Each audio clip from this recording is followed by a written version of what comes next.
Q&A. Karena setiap pertanyaan selalu ada jawaban. Dipandu oleh Yohana Margareta.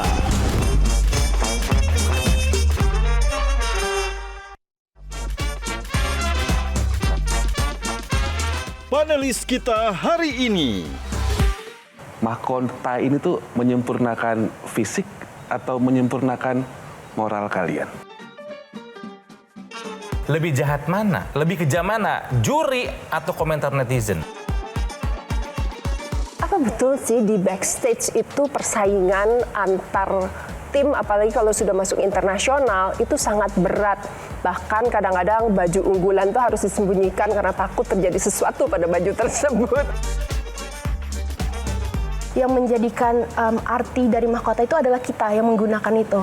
The skill unlock itu justru membuat kita menjadi seseorang yang baru, dan bukan seseorang yang baru sih, sebenarnya seseorang yang lebih baik dari sebelumnya. Ketika kita dimahkotain, itu ada sedikit kayak, bukan beban ya, tapi kayak motivasi. Jangan sampai dimahkotain terus nothing change gitu. Good evening Indonesia. Selamat datang di panggung Q&A, di mana kecantikan, kecerdasan, dan purpose bertemu. Dan malam hari ini kita akan kedatangan 4 sosok perempuan luar biasa yang bukan hanya membawa mahkota, tapi juga membawa cerita, perjuangan, dan pengaruh yang sangat menginspirasi. So that, ladies and gentlemen, please welcome Miss Indonesia 2024 and Top 40 Miss World 2025, Monica Keisha Sembiring.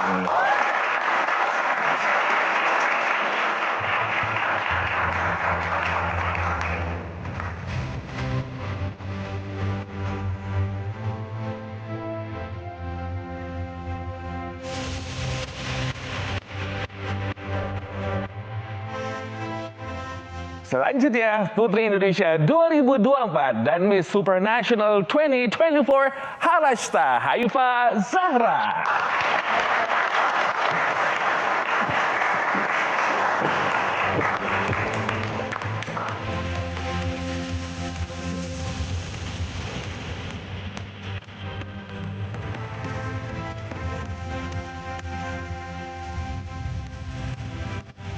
And of course, the one and only Miss International 2017, Kevin Liliana.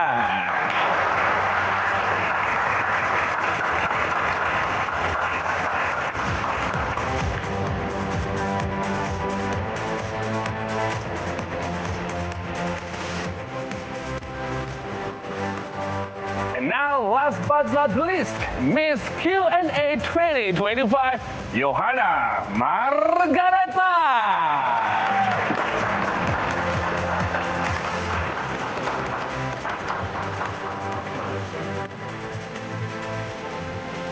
Oh,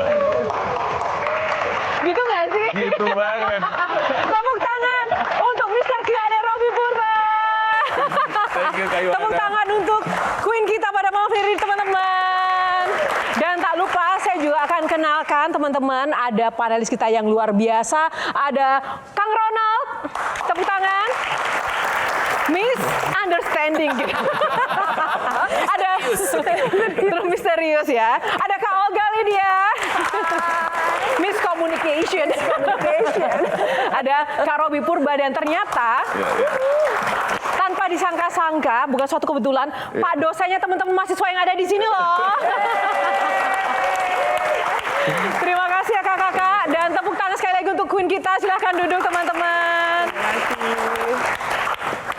Terima kasih untuk Monica, Harashta, dan juga Kevin. Thank you so much. Dan langsung saja, kita ini ingin mengobarkan semangat kecantikan dari dalam dan luar melalui kalian. Satu kata yang menggambarkan diri Kevin apa? Kalau boleh digambarkan. Satu kata yang menggambarkan sosok Kevin. Oke, manis kali ya. Kalau Harashta? Kalau aku, maybe confident. Confident. Kalau Monica? Warna-warni. Warna-warni. Maknanya apa? Kenapa warna-warni? Karena menurut saya sih diri saya itu bukan cuma satu sosok aja. Saya itu punya banyak sekali warna, banyak sekali personality in a good way dan juga punya banyak karakteristik, menyesuaikan dengan tempatnya. Jadi warna-warni. Warna-warni. Kalau Harasta? Kalau aku tuh dimanapun aku berdiri, aku tuh selalu bisa percaya diri dan aku merasa aku bisa kayak dimana aku berpijak di situ kayak peribahasa, kayak dimana bumi dipijak itu langit dijunjung, kayak dimanapun aku berada, aku tuh selalu bisa memancarkan kayak confidential aku dan bisa meraih semua orang kayak you need to be yourself and you need to be confident also gitu. Aku tuh seneng banget kayak mengencourage teman-temanku juga untuk kayak ya udah nggak apa-apa, percaya diri aja, nggak ada orang yang tahu. Misal kita lagi di atas panggung terus kayak aduh tadi salah, nggak apa-apa, yang tahu cuman pelatih sama kamu doang. Jadi kayak percaya diri aja. Kalau Kevin? Nades tuh buat aku karena aku pikir setelah beberapa tahun ke belakang gitu ya, sering dengar anestesi dari teman-teman, mereka tuh selalu merasa walaupun di nasional, di internasional, si aura teteh-teteh Sundanya tuh masih berasa katanya gitu ya. Jadi halus, lembut gitunya tuh masih berasa banget. Jadi mungkin itu ya yang bisa menggambarkan karakterku sampai saat ini. Nah, kalian kan ada di panggung dunia kecantikan yang banyak orang tuh menilai bahwa standar kecantikannya tuh nggak realistis begitu. Setuju nggak sih dengan hal itu? Setuju sih sebenarnya. Kenapa Kevin setuju? Soalnya aku pernah merasakan di panel juri juga 2 tahun di Putri Indonesia, di Miss Internasional. Memang untuk mikirin cantik itu kan nggak kayak kuis matematika ya, nggak bisa salah benar gitu loh. Jadi ketika ada satu wanita yang menonjol, bukan karena dia paling cantik, bukan karena dia paling pintar, tapi semua juri tuh tiba-tiba suka aja sama dia. Jadi beda gitu rasanya tuh ketika lihat in person. Semua juri, mau itu 7 orang, 9 orang, 11 orang, sampai ke 13 orang, kalau udah ngerasa dia pemenangnya, dia kayak paling cantik sendiri, walaupun kita nggak bisa pakai kata-kata ya gitu, alasan cantiknya tuh apa gitu. Jadi walaupun mungkin fisiknya secantik apapun, tapi kalau mungkin tidak ring the bell dari hati jurinya, itu juga nggak dapet ya? Mungkin sebenarnya karena sometimes tuh there is a vibes atau aura yang kayak bisa kita pancarkan ketika kayak, wih aura dia beda nih. Karena kemarin tuh aku juga jadi salah satu juri, walaupun nggak selama Kevin. Jadi juri di Miss Supranational, terus kayak I kinda see perempuan-perempuan yang vibes-nya tuh keluar gitu, auranya tuh keluar, dan semua orang tuh kayak, itu kan maksudnya ada 80 lebih negara, which is we don't know exactly mereka kayak gimana sehari-hari dan lain sebagainya.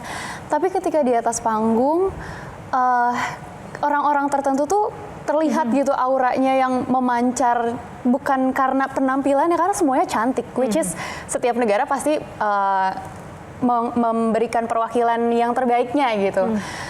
Jadi bukan hanya karena looknya, tapi mungkin aura dari dalam mereka yang membuat para dewan juri kayak, oh maybe she's the one. Kalau Monica sendiri, dengan menyambung apa yang disampaikan Kevin dan juga Harasta tadi, dengan standar yang ditentukan oleh dunia dan sekelompok orang itu, merasa sudah mewakili perempuan secara keseluruhan nggak sih? Kalau untuk standar kecantikan ya, itu bisa dibilang standar kecantikan beauty pageant itu nyaris menuju sempurna ya. Dan kita manusia nggak ada yang sempurna. Dan aku juga sering struggle sih untuk mempunyai mindset that it's okay kalau aku tidak bisa sempurna secara standar kecantikan.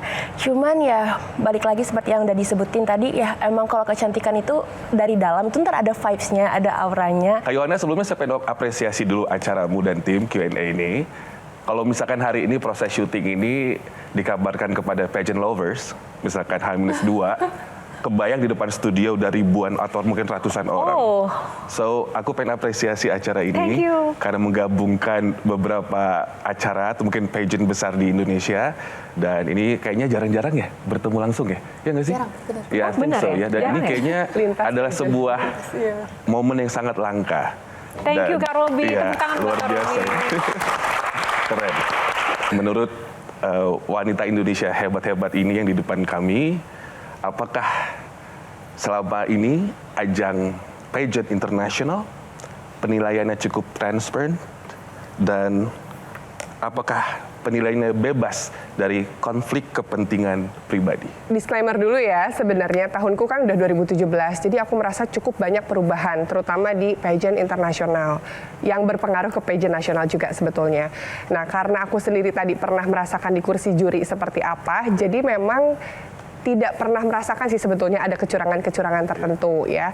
Tapi aku paham bahwa memang kadang ada beberapa dukungan-dukungan yang tidak directly to the ya kelicikan ya, kecurangan gitu enggak sih sebetulnya. Kayak contohnya di tahunku Miss International saat aku kompetisi, di tahun itu ada Ibu Dewi Soekarno jadi juri. Jadi secara nggak langsung sepertinya dia bisa menginfluence juri lain untuk lebih notice sama Indonesia. Menurutku sih seperti itu ya. Jadi bukan kecurangan-kecurangan yang ke arah negatif, tapi lebih kayak ke bagaimana juri itu bisa bertukar pikiran satu sama lain sih. Karena aku pernah merasakan jadi, oh ya emang kayaknya nggak ada deh kecurangan-kecurangan tuh, karena bener tadi ya ketika kita udah lihat finalis semua dijejerin, oh ya juri tuh udah tahu aja kayak oh she's the one, she's the winner gitu, udah tampak jelas sebenarnya. Tapi coba seperti apa? Sebenarnya aku nggak punya banyak pengalaman di penjurian kayak Teh Kevin, tapi sebagai yang baru menang ya hitungannya di tahun lalu, sebenarnya aku terima kasih. Maksudnya fresh from the oven gitu. Jadi di tahun lalu aku sempat merasakan a lot of bash dari netizen terutama karena apa ya, mungkin waktu itu tuh dewan jurinya benar ada salah satu dari Jawa Barat, which is Pak Ridwan Kamil. Dan pada saat Putri Indonesia, ini di nasional dulu ya, waktu di nasional tuh tahun sebelumku yang menang juga Jawa Barat. And there is no nggak ada sejarahnya di national pageant ini akan ada namanya back to back dari provinsi yang sama.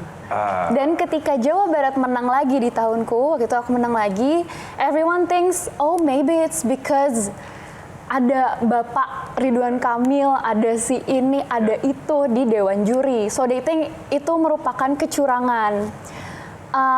Padahal the truth is, I don't really know gitu, kayak aku pun gak mengenal secara pribadi dengan Bapak Ridwan Kamil pada saat itu. Dan aku juga nggak mengenal seluruh dewan juri in personal. So, ya menurut aku mungkin sebagai orang yang ada di atas panggung pada saat itu, ya aku cuman melakukan dari A sampai Z sepenuh hati. Terus kayak aku sudah banyak melakukan kayak belajar dan karantina dari sebelumnya. Jadi cuman doing my best in that day aja. So I don't know about the transparency or no, tapi aku nggak pernah merasakan hal tersebut. Even ketika aku jadi juri di ajang internasional, cause I'm the winner, jadi aku juga jadi dewan juri, aku nggak ada sama sekali kayak dengar obrolan dari dewan-dewan juri lainnya kayak, kayaknya kita harus menangin ini deh, kayak soalnya dia keluarga siapa atau apa, ABCD, impersonally gitu. Jadi mereka lebih ke kayak, wow, her vibes, her aura in the stage, she's on point from head to toe, and then bagaimana cara dia menjawab Q&A itu benar-benar on point juga, lugas, jelas. Jadi kayak kita emang udah punya insting masing-masing gitu, kayak oh maybe she's the one gitu sih, lebih ke transparansi, lebih ke situ sih, nggak pernah merasakan juga gitu. Kak Monica? Kalau saya kebetulan tidak menang yang di internasional ya kayak kata Tata sama Kak Kevin, jadi nggak ada, mungkin nggak bisa terlalu memberikan input kalau misalnya di ajang internasional aku tuh seperti apa.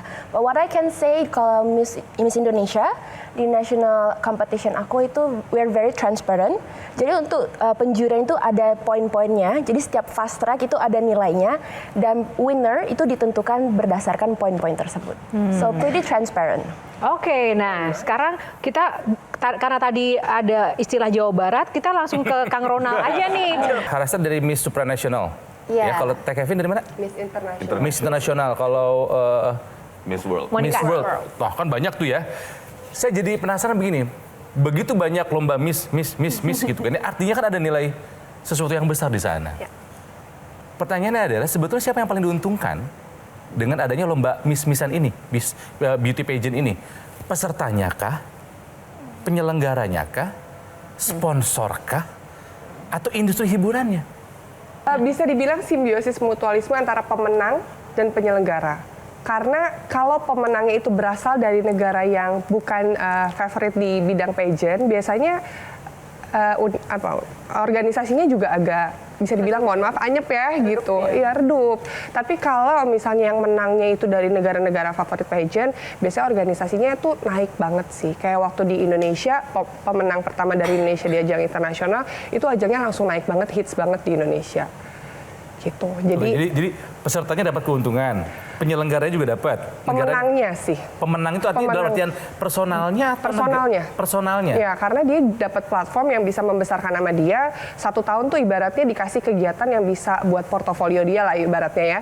Itu baik untuk dia menaikkan value dia segala macam. Nah, cuma sayangnya kalau tadi datang pemenangnya bukan dari negara yang favorit di dunia pageant, kayak kalau sepak bola kan ada negara-negara yang menonjol tuh, pageant juga ada negara-negara yang menonjol. Kalau muncul dari negara yang tidak menonjol, biasanya supportnya tuh nggak maksimal dari masyarakatnya. Indonesia termasuk yang menonjol atau tidak? Menonjol. Yang menonjol. Anda akan memilih menjadi menteri apa dan mengapa? Terima kasih atas pertanyaannya Kak Robi. 60 detik dari sekarang. Yang saya janjikan adalah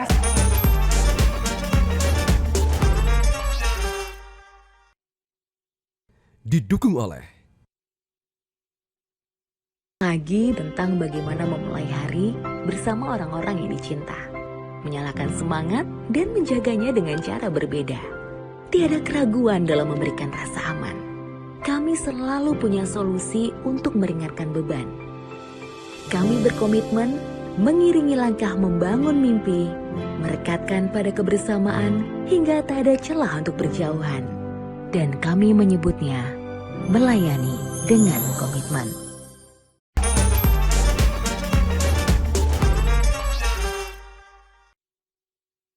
didukung oleh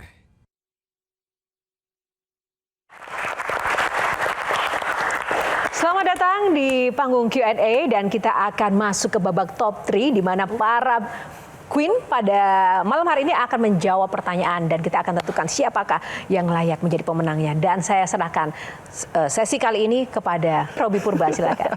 Mohon izin Miss Yohana. Oke. Alright. Jadi ini adalah pertanyaan dari tim, bukan titipan dari saya pribadi. Yang pertama yang akan ditanyakan kepada Miss Indonesia 2024 and our top 40 Miss World 2025, Miss Monica Kezia. Tepuk tangan dulu dong. Monica silakan maju.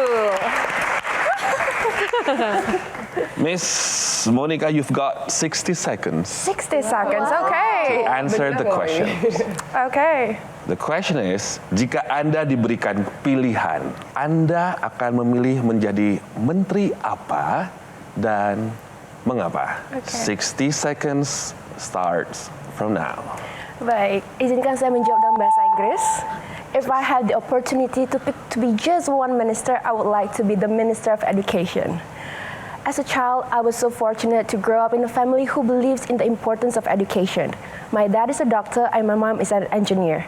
And me right now, I am an engineer, I'm a banker, Miss Indonesia and also a host. And I got to this point because of education. I got to this very platform, I get to utilize it also because of education. But I know that not everyone is as fortunate as I am. A lot of kids out there, they don't get to have the chance of proper education and it really breaks my heart. So I believe when I become the Minister of Education, I can empower, challenge, and also inspire them to learn and to get the better education that they deserve. Thank you. Silakan duduk kembali. Please have a seat. Wow, 60 detik baru berakhir ya. Oh anyway, kita punya 2 juri di sini, juri internasional ya. Kak Yohana sudah hadir di sini akan menilai jawaban dari our top 3. And next, I'd like to welcome Putri Indonesia 2024 and our Miss Supranational 2024, Harashta Haifa Zahara. Please. Go.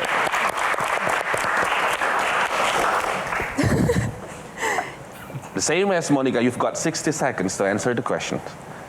Jika Anda menjadi Presiden Republik Indonesia, apa yang akan Anda ubah?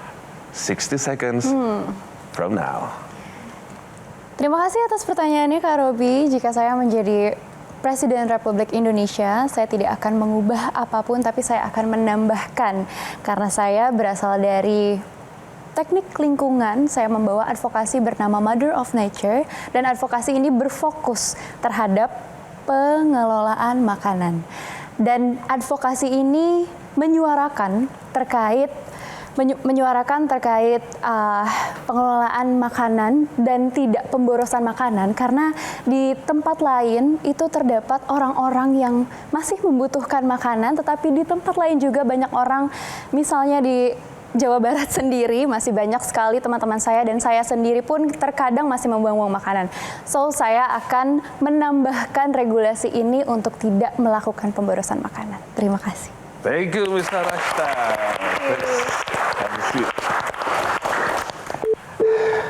Okay, and now please welcome Miss International 2017, Kevin Liliana. Oke. Ini harus dipanasin dulu nih, 8 tahun soalnya. Okay, Miss Kevin, you've got 60 seconds.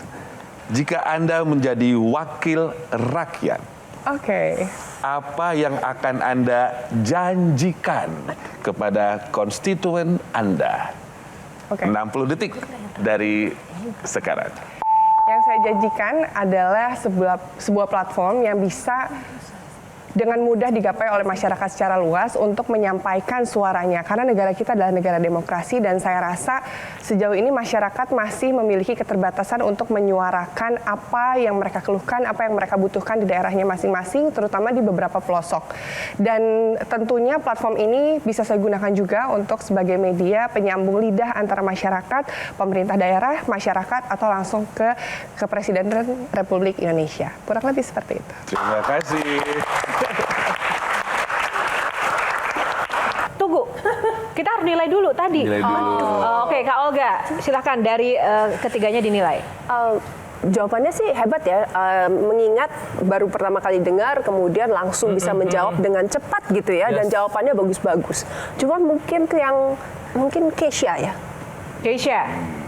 Oke. Vote for Keisha. Kalau Kang Ronald? Saya suka juga dengan jawaban dari Keisha soal pendidikan. Karena bagi saya bagi saya ada dua ya sebetulnya basic sebuah negara tuh pendidikan sama kesehatan. Karena mau ngapa-ngapain tuh orang harus sehat dulu, harus pintar dulu. So basic kamu ke pendidikan, I salute you. Oke, Keisha lagi. Kalau Robi? Saya suka ketiga jawaban mereka masing-masing. Bagus. Tapi permasalahannya kalau saya jawab Keisha, kebetulan Keisha adalah student saya juga di public speaking kelas saya. Ya kayaknya. Cuman saya mendapatkan point of view baru dari dua yang lainnya. Dan saya bangga, pertama begini teman-teman yang saya banggakan, senior-senior tercinta. Pertanyaan ini sama sekali gak kita bocorin. Pada saat com break pun gak kita bocorin. Jadi teman-teman yang di rumah nonton, menyaksikan, pageant lovers, saya pribadi nggak ngasih tahu mereka pertanyaannya. So whether it is best or not the best, mereka menjawab dengan hati mereka, itu yang terpenting sih Kak. Oh. Jadi pemenangnya adalah Keisha. Sebagai Queen Q&A 2026. Aku juga penasaran nih, mungkin ke Harasa dulu. Apa sebenarnya momen yang paling berkesan selama perjalanan di Miss Supranasional? Sebenarnya semua berkesan sih. Terus kayak itu pertama kalinya aku menginjakan kaki di luar negeri. Jadi kayak menurut aku semua kejadian di sana tuh berkesan banget. Dan karena aku bertemu teman-teman yang maksudnya dari negara yang berbeda, budaya yang berbeda, kan mereka juga pasti menyebarluaskan budaya-budayanya mereka ya. Jadi itu sih sebenarnya one of the best experience yang bisa aku dapetin. Karena kapan lagi aku bisa ketemu perempuan-perempuan cantik, hebat gitu, berkarisma dari setiap negara di satu tempat yang sama dan kita bisa bertukar pikiran gitu. Tepuk tangan dong buat Harasa. Satu lagi. Kalau Monica, Kak Yohana, aku penasaran dari tadi pengen nanya banget. Apa betul sih di backstage itu persaingan antar tim, apalagi kalau sudah masuk internasional, itu sangat berat. Bahkan kadang-kadang baju unggulan tuh harus disembunyikan karena takut terjadi sesuatu pada baju tersebut. Sabotase gitu? Ya, betul. Apakah betul? Kevin? Di tahunku nggak ada. Putri Indonesia aman, Miss Internasional sebetulnya nggak terjadi sama aku. Jadi temanku dari negara Afrika, dia bajunya robek. Tapi dia konfirmasi harusnya itu kesalahan dia sendiri. Akhirnya aku pinjemin spare dressku. Tapi memang karena sebelum sebelum-sebelumnya udah ada ya gosip-gosip kayak gitu ya. Jadi organisasi selalu mengingatkan sebisa mungkin baju gaun kamu simpan di koper, nggak dibuka-buka, kuncinya kamu bawa di dompet gitu kurang lebih. Oh, oke, harus dijaga.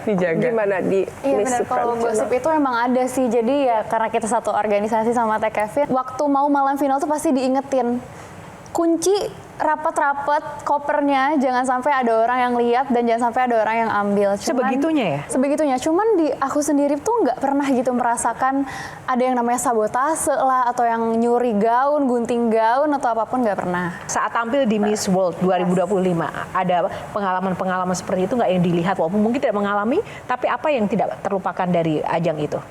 Kalau sabotase tadi itu nggak ada sih di Miss World, tapi yang paling tidak terlupakan, rasanya tuh Miss World ajangnya itu sangat keren karena menurut aku sendiri itu kebanyakan anak-anak IPA ya kalau bisa dibilang. Jadi background di sana itu backgroundnya di sana itu sangat luas. Mulai dari engineer, dokter, pilot, terus ada businesswoman, dan juga ada banyak sekali profesi-profesi yang menurut saya itu langka ditemui di Indonesia. Ada yang engineering tapi aerospace engineering. Jadi rasanya itu bisa belajar banyak sekali dari mereka. Dan ketika udah selesai ajangnya itu kami juga masih ada sering ketemuan. Dan ini aja baru kemarin saya baru balik dari Namibia karena di situ ada perkumpulan National Ambassador untuk summit. Nah di situ kita itu benar-benar menjadi perwakilan Indonesia, membahas tentang isu-isu dari tiap negara dan kita mencari apa sih bisa kita lakukan untuk nge-solve isu-isu tersebut. Dan menurut aku itu sangat amat tidak bisa terlupakan karena di situ aku tuh mewakili Indonesia dan aku itu bisa diberikan kesempatan untuk ngobrol sama orang-orang seperti menteri luar negeri, para diplomat, dan wah untuk aku itu sangat keren karena balik lagi kami para pageant queen ini masih sangat muda dan untuk bisa mendiskusikan hal-hal yang sangat berat dengan orang-orang sangat penting itu out of my mind sih. Oh, wow. Keren ya. Nah, terkait dengan pengalaman masih seputar pengalaman internasional sebagai senior yang ada di sini, Kevin lagi-lagi. Miss Internasional dikenal sebagai salah satu kontes dengan kultur dan nilai yang sangat kuat. Apa sih sebenarnya perbedaan yang paling mendasar dan yang terasa dari sisi kultur, standar, dan tuntutan kompetisi dibandingkan mungkin kompetisi yang lain? Tuntutan kompetisi dulu ya. Memang beda banget ketika di nasional dan di internasional. Di Putri Indonesia justru kompetisinya lebih berasa karena banyak kayak motion challenge, kemudian penjurian gitu ya. Pokoknya banyak sesi-sesi yang beneran merasa ini kompetisi. Tapi kalau di Miss Internasional karena tadi mereka menekankan budaya, kita tuh dari setiap negara tuh sampai dikasih kartu nama dan pin bahwa kita adalah perwakilan Japan Culture Brand Ambassador. Jadi ketika pulang ke negara masing-masing tuh kadang masih ada relasi sama KB ke embassy-nya Jepang lah di sini. Kemudian di sana juga kegiatan-kegiatannya fokus untuk menekankan kayak memperkenalkan budaya Jepang. Kalau karantina kan biasanya ada latihan dance buat malam final gitu ya. Ada latihan-latihan untuk preliminary. Kalau di Miss International tuh nggak ada. Pure kita beneran diajak jalan-jalan. Kayak bikin ikebana gitu, terus pakai kimono, pokoknya diperkenalkan budaya Jepang dan mereka meminta kita untuk memperkenalkan budaya Jepang ke negara kita melalui media sosial. Gitu yang berasa tuh sih. Wow, keren ya. Seru ya. Berapa besar sih uang yang harus disiapkan? Sepinter-pinternya kita nge-guide sponsor sih. Hebat nih gurunya nih. Oke, deg-degan sih ngobrol depan Bang Robil. Wow. Karena di dalam hati suara diafragma. Oh, dilatihnya gitu ya.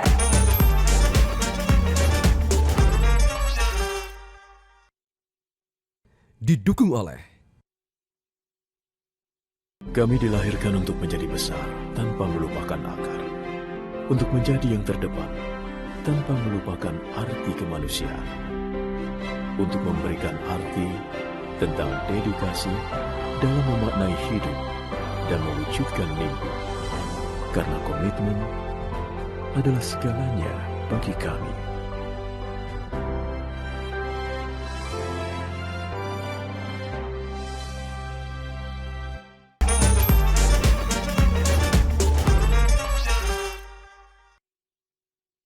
didukung oleh Baik, terima kasih. Masih di ajang Miss Q&A 2025. Silakan Kang Ronald. Kayaknya Kak Olga dulu deh. Sok Kak Olga dulu deh. Sok kamu pasti lebih banyak pengen nanya. Iya, pengen nanya. Ini pada saat kalian memutuskan masuk dalam ajang yang besar, katakan Nasional Putri Indonesia gitu ya. Apa sih modal yang paling besar kalian keluarkan itu? Apakah sekolahnya? Karena saya tahu ada salah satu putri Indonesia yang bikin sekolah khusus untuk persiapan menjadi putri Indonesia. Atau stylist, atau apa? Atau uangnya? Ya, uangnya. Modal uang besar. Kira-kira berapa besar sih uang yang harus disiapkan? Siapa tahu ada di luar sana yang ingin menjadi peserta pageant juga. Menurutku makin sini para kontestan tuh makin aware, makin jor-joran sama apa yang mereka persiapkan. Jadi aku melihat sih mereka justru makin sini makin royal. Kalau tahunku kompetisi belum seroyal sekarang. Ibaratnya tahunku kompetisi tuh kayak pakai pakaian yang beli-beli aja deh di mall gitu segala macam. Masih basic-basic. Sekarang tuh kompetisi nasional aja udah ada yang ngegandeng stylist gitu. Jadi justru yang tahun makin sini makin aware lah gitu. Kemudian dari persiapan karena banyak beauty camp tadi ya, sekolah-sekolah training kayak gitu, itu juga di tahunku belum banyak, dan aku memang nggak ikut training kayak gitu sih, tapi spesifik ikut public speaking, terus paling pelatihan sama beberapa teman yang bisa ngebantu untuk ngelatih Q&A. Apapun yang disebut Q&A kita tepuk tangan. Oke, Kevin, kalau Harasta? Kalau keluar modal finansial pasti ya. Maksudnya kita kan sehari-hari karantina juga kita pakai baju udah pasti harus bagus. Kalau di angkatan aku dan aku sendiri ya terutama, sepinter-pinternya kita nge-guide sponsor sih. Aku tuh lebih banyak minta sponsor kayak collab, kayak would you mind kalau misalnya kalau misalnya besok aku ada kegiatan A, aku pinjem baju kakak terus nanti kita collab. So it's like symbiosis mutualisme win-win solution. Itu dari sejak karantina? Dari sejak karantina itu. Dan beruntungnya aku adalah aku tuh berasal dari Mojang Jajaka Kota Bandung juga, dan di Moka Kota Bandung aku tuh kayak dibantu dan diterpa juga untuk latihan segala macam. Jadi kalau yang lain ikut beauty camp, aku sebenarnya beauty campnya sama Mojang Jajaka, dan salah satu yang bantu aku tuh Teh Kevin tuh senior aku juga di Mojang Jajaka. Waktu itu aku belajar tentang public speaking, Q&A sama Teh Kevin waktu di ajang nasional. Jadi aku nggak merasakan mengeluarkan banyak sekali finansial, maksudnya yang keluar banyak duit gitu. Oke, kalau untuk nasional di Miss Indonesia, kebetulan ajang Miss Indonesia itu sudah menyediakan semuanya, mulai dari dress sampai sepatu juga dikasih. Jadi kita sebagai finalis Miss Indonesia tinggal bawa badan dan mungkin tank top, legging yang basic lah gitu. Jadi bisa dibilang untuk persiapan Miss Indonesia itu sangat minim pengeluaran. Nah, kalau untuk Miss World, sama seperti Teh Kevin dan juga Tata, kita itu banyak sekali berkolaborasi dengan para desainer, stylist, dan lain-lainnya. Jadi itu diurus sama Miss Indonesia, sama yayasan itu udah yayasan. All hands on deck banget kalau masalah kelas juga. Kalau dari Miss Indonesia itu udah disponsorin salah satu guru saya sebelah sana. Dan juga untuk classes sama untuk baju-baju itu semua. Jadi udah dipersiapkan. Jadi dari kitanya sendiri, at least for me ya, yang mungkin lumayan berat itu adalah modal nekatnya sih. Kak Ronald, ayo dong nanya. Silakan Kak. Ketika di hari itu nama kalian disebut, konfeti turun, mahkota dipasang di kepala kalian. Tahta kalian dapatkan, mahkota dipasang gitu kan ya. Ketika mahkota itu ada di kepala kalian, apakah ada perubahan cara kalian memandang diri sendiri, memandang dunia, atau sama aja? Kalau misalnya sama aja, apalah artinya mahkota itu? Mungkin ini ngobrolnya dari experience ketika menang nasional ya. Iya. Nah, ketika menang nasional itu, kalau jujur banget nih ada perasaan krisis identitas sedikit. Karena dalam satu malam kita itu diberikan responsibility yang sangat besar. Tapi itu langsung mendadak tuh, bukan perlahan. Langsung blek, Miss Indonesia, jalankan tugas. Pasti ada rasa kaget, ada rasa waduh, harus bertingkah seperti apa, bersikap seperti apa. Tapi kalau misalnya udah balik lagi menyendiri, itu tetap memandang diri sebagai Monica Kezia, cewek yang dulu aku kenal seperti ini. Tapi ya seperti yang Bang Robi udah bilang tadi, harus ada alter ego ketika sudah di atas panggung. Tapi simply that, menurut aku sih nothing change much. Dan kalau tadi pertanyaannya adalah Kalau begitu makna apa yang diberikan mahkota itu kepada kita? Nah, menurut aku sendiri justru kita yang memberikan makna kepada mahkota tersebut. Karena at the end of the day mahkota hanyalah mahkota. Yang menjadikan arti dari mahkota itu adalah kita yang menggunakan itu. Kalau di Miss Indonesia itu kita harus menggunakan mahkota kita itu bukan untuk mempercantik diri, tapi untuk we need to make sure that our presence itu membawa dampak yang luar biasa kepada orang-orang sekitar kita. Balik lagi, bukan mahkota yang memberikan dampak ke Monica, tapi Monica yang memberikan dampak kepada mahkotanya. Love it. Wow. Ini muridnya Robby Purba ya? Hebat nih gurunya nih. Oke, deg-degan sih ngobrol tentang Bang Robby. Wow. Karena di dalam hati suara diafragma. Oh, dilatihnya gitu ya. Oke, sebelum kita jeda, satu pertanyaan dari Bang Robby tapi dijawab seusai jeda. Oke. Apa, Bang Robby? Jadi kita tuh mengenal sebuah konsep cantik itu sebenarnya dari masa atau dari zaman Romawi ya, lalu disempurnakan dalam masa atau zaman Yunani kuno. Di Yunani kuno ada namanya konsep kalagatia. Jadi bahwa cantik itu tidak hanya moral, tidak hanya fisik tetapi juga moral. Pertanyaan dari aku, mahkota yang adik-adikku tercinta ini dapatkan, jika bisa memilih, mahkota ini tuh menyempurnakan fisik atau menyempurnakan moral kalian? Tepuk tangan. Kita tunggu jawabannya seusai jeda. Tetaplah di Q&A karena setiap pertanyaan selalu ada jawaban. Ada semacam mungkin post power syndrome nggak? Wah, aku dibulinya. Dibully kenapa? Jangan sampai dimahkotain terus nothing change gitu.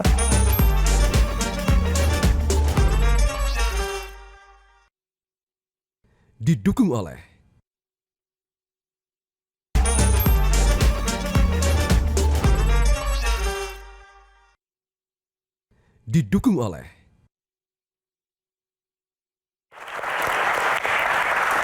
Kembali di Q&A, kita akan langsung menjawab pertanyaan Kak Robby Purba tadi. Artinya mahkota ini mau menyempurnakan fisik atau menyempurnakan Moral pemenang.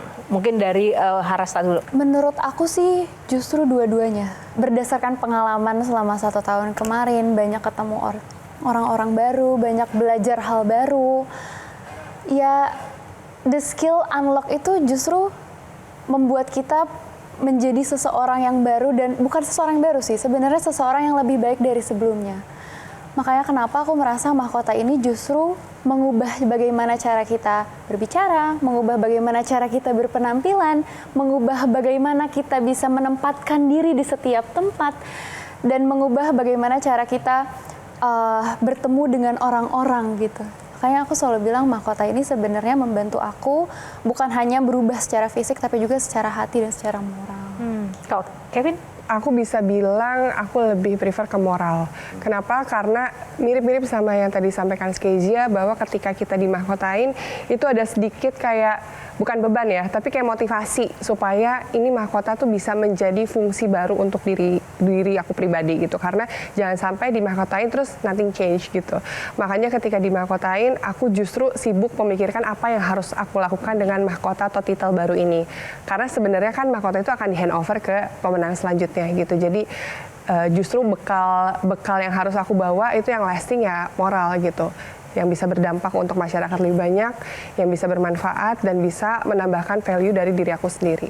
Nah, tapi ketika sudah tidak memiliki mahkota secara resmi ya, karena harus di handover itu, ada semacam mungkin post power syndrome nggak, kan biasanya menjadi pusat perhatian ya nggak, menjadi pusat perhatian, terus akhirnya ya udah menjadi biasa lagi kehidupannya. Itu ada perasaan seperti apa kalau Monica? Kalau mengenai menjadi pusat perhatian itu tentunya ada sedikit penurunan ya, karena pasti perhatiannya akan berganti ke penerusnya Monica. Dan jujur I like it because pada asalnya itu Monica itu bukan orang yang suka jadi spotlight. Berarti ketika kamu berada di panggung Queen ini banyak hal yang sebenarnya bertentangan dengan diri kamu yang sesungguhnya kan? Oke, itu mungkin next episode kali ya, karena panjang gitu. Tapi kalau bisa dijawab, iya satu sih. aja. Karena kalau dilihat berarti kan kamu termasuk introvert, right? Very much ya. Berarti memang kalau tampil di panggung itu belum tentu itu orang-orang extrovert ya? Aku pun introvert kayu. Itu aku nggak percaya sih. Nggak percaya? Jadi pas karantina Miss Indonesia itu ada pembekalan dari Bang Robby, dan ini selalu aku jelasin, aku selalu share ke orang-orang yang aku temuin. Bang Robby itu ngajarin yang namanya alter ego. Jadi kalau misalnya di panggung itu udah harus punya persona sendiri, maksud backstage langsung lepas, nggak ada yang peduli. Dan itu yang Monica lakukan. Kalau di backstage bisa di pojokan menyendiri atau mungkin pasang headphone biar nggak diajak ngobrol. Tapi kalau misalnya udah di atas panggung, udah ada kamera, Monica harus langsung berubah menjadi orang yang paling bubbly, orang yang paling inspiratif dan lain-lain. Bukan fake, tapi hanya kita belajar untuk nge-shift personality sebetulnya udah kita punyain. Habis itu kita enhance dan kemudian kita belajar nih alter ego yang mana harus ditempatkan di tempat yang mana. Lebih jahat mana? Lebih kejam mana? Juri atau komentar netizen? Komentar netizen. Komentar netizen. Kenapa Harasta? Kenapa? Kamu punya pengalaman apa? Wah, aku dibulinya. Dibully karena apa? Waktu malam final itu salah satunya karena aku dianggap gak layak karena iya waktu itu Jabar back to back terus dating itu ada yang lebih layak dari aku. Terus waktu itu karena aku memang pada saat karantina itu kan karantina Putri Indonesia itu parah, maksudnya kompetisinya banyak banget kan. Ada salah satu kompetisi namanya Motion Challenge, jadi itu kayak kita mengeluarkan pendapat. Dan pada saat itu aku bukan gagal tapi jawabanku tuh muter-muter. Dan pada saat itu tuh orang-orang kayak kecewa gitu sama aku dan kayak enggak dia nggak mungkin menang, tapi at the end ternyata malam final aku menang. Terus udah gitu ada Bapak RK kan, jadi kayak orang-orang tuh mikir ya mungkin dia curang segala macam, iya ada campur tangannya, mungkin dia bayar apa segala macam. Dan itu pun terjadi pada saat di supranasional, di internasional, di ajang yang di Polandia itu terjadi lagi. Aku dapat bash dari negara lain bahkan bukan dari negara sendiri. Ya kalau di negara lain mah nggak apa-apa, dari negara kita ada nggak waktu itu? Ada banget, ada banget. Terus gimana situasi mental dan psikologi kamu, bagaimana kamu mengatasi itu? Waktu itu kan harusnya aku menjadi seseorang yang paling senang dan berbahagia ya di malam itu. Aku bahagia, cuman ketika aku buka handphone tuh aku bener-bener drop banget sih, bener-bener di dalam satu malam itu aku nangis. Aduh, kok aku jadi mellow lagi? Waktu itu aku nangis, namun manusiawi ya. Ketika kita, maksudnya nggak pernah dapat perhatian sebanyak itu, dan ketika kita dapat perhatian tuh orang-orang malah mencela gitu, bukannya mendukung ataupun mensupport.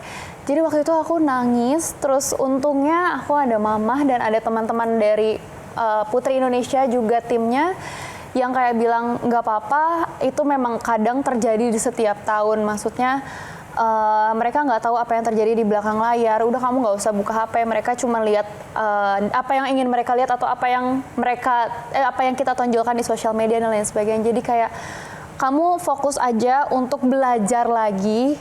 Karena kan abis dari situ mau ke ajang internasional kan.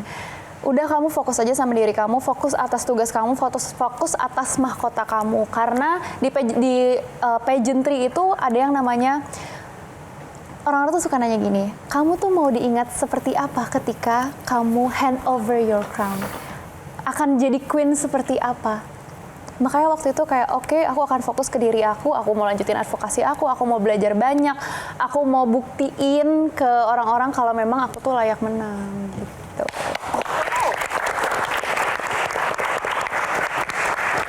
Oke, karena waktu kita terbatas, luar biasa pengalamannya untuk Harasta. Tapi satu lagi, ada yang mengalami kurang lebih seperti Harasta, mendapat tekanan publik sendiri, dan itu berpengaruh. Apalagi sekarang dunia media sosial, dunia internet luar biasa banget. Itu menguntungkan atau membuntungkan kalau mungkin bagi Kevin atau mungkin Monica. Monica dulu. Kalau Monica sendiri ada sih ngenerima hate.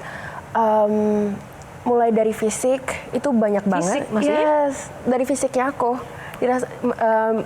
Netizen tuh ngerasa kurang nih untuk sebagai pemenang, kurang nih untuk mewakilkan Indonesia, dan banyak juga hate komen lain ketika lagi bertanding di Miss World.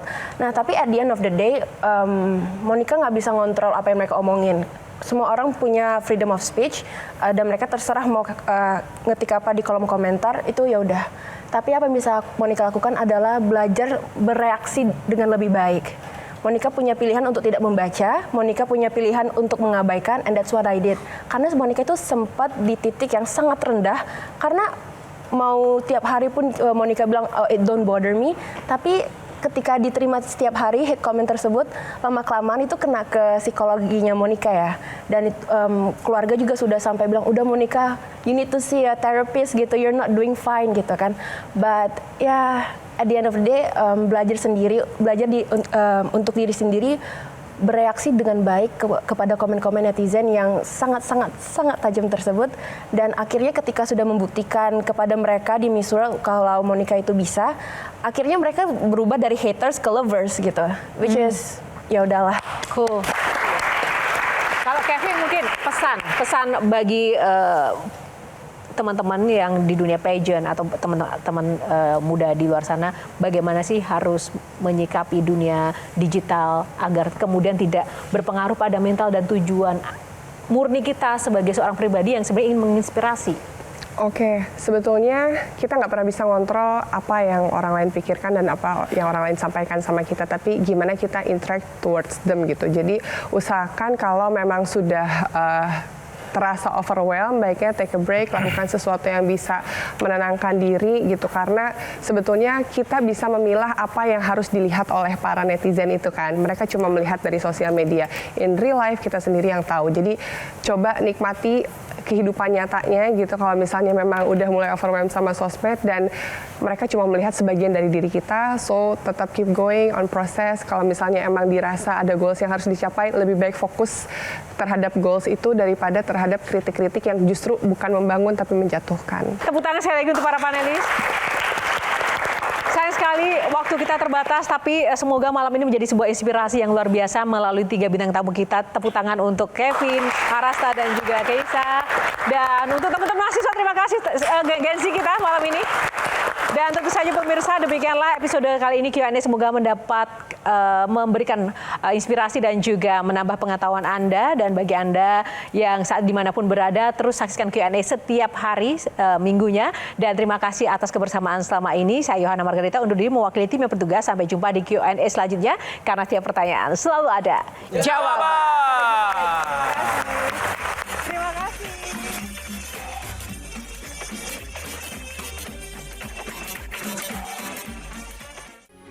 Metro TV. Jelajahi cara baru mendapatkan informasi. Download Metro TV Extend sekarang.